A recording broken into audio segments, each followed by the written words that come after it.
Hi, my name is Rich Simonin and welcome to another one of our videos where we take some of the questions that our clients ask us all the time and try to give you some information on a topic that is currently happening in real estate at the moment. I'm not a seminar salesman, there's no tapes or books to buy at the end of this. I own and manage the largest independent real estate company in Riverside, California since 1985, and our agents live and breathe this market every day. So hopefully you'll find the information we're going to put on here valuable for you.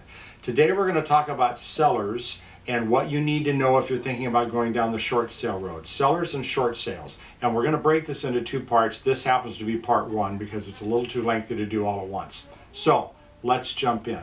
First of all, why do a short sale? Why not do a foreclosure? That's a question you're going to have to ask yourself, so let's talk about the difference between the two. You can ride this thing down on the foreclosure and stay in your home a lot longer than if you do a short sale. It takes a bank longer to do a foreclosure. So presumably you're not making your payments, which would mean you get to stay in the house for a much longer period of time until someone knocks on the door and tells you the bank has bought it back, and then usually you got anywhere from 30 to 45 days to move out. That is one option, and that's something you'll have to think about. On a short sale, what are the advantages of doing a short sale? Well, there's two of them. I'm going to call them one and a half really, but let's talk about the half.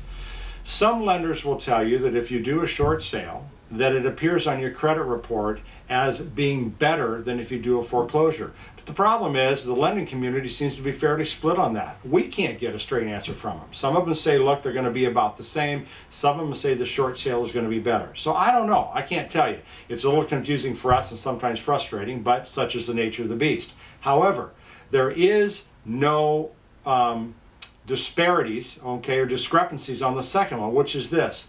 If you do a short sale and you get your lender or lenders to agree to do the short sale, then that means that when the escrow closes, you're done. You have nothing to do with this property. They have no recourse to come back at you for the money that they have lost on the short sale. With a foreclosure, you can't always say that. It depends on the type of loan that you have on the property. Sometimes in a foreclosure, they do have the right to come back at you. Whether they do or not, we have no idea. We have seen some sell them to collection companies, and that's a road that nobody wants to go down. How do you tell whether you have the right loan or not? On that one, you're going to have to talk to an attorney because we're not licensed to go there, so we can't tell you. It's not that we don't want to, but that gets into the world of the attorneys, and you need to go there. But bottom line is, on a short sale, the huge advantage is that when you're done, and there's no continuing liability. So, very important to know. All right, let's assume that you're thinking about doing the short sale. What do you need to know? Well, before we get into the procedures, let's first start with your mental frame of mind. Look, we get this stinks. Nobody bought a house and said, boy, my picture of the American dream is to buy a house so that we can short sale it someday. So we get this is no fun.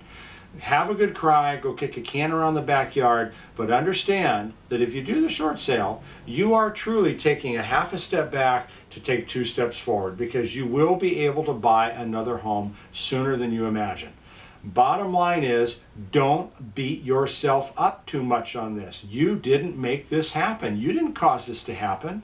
You didn't cause the banks to go haywire. You didn't cause the economy to collapse. You didn't cause your employer to lay you off. You didn't cause the medical condition. You didn't cause your divorce. And you might have had something to do with it, but you didn't buy the house thinking you're going to get a divorce.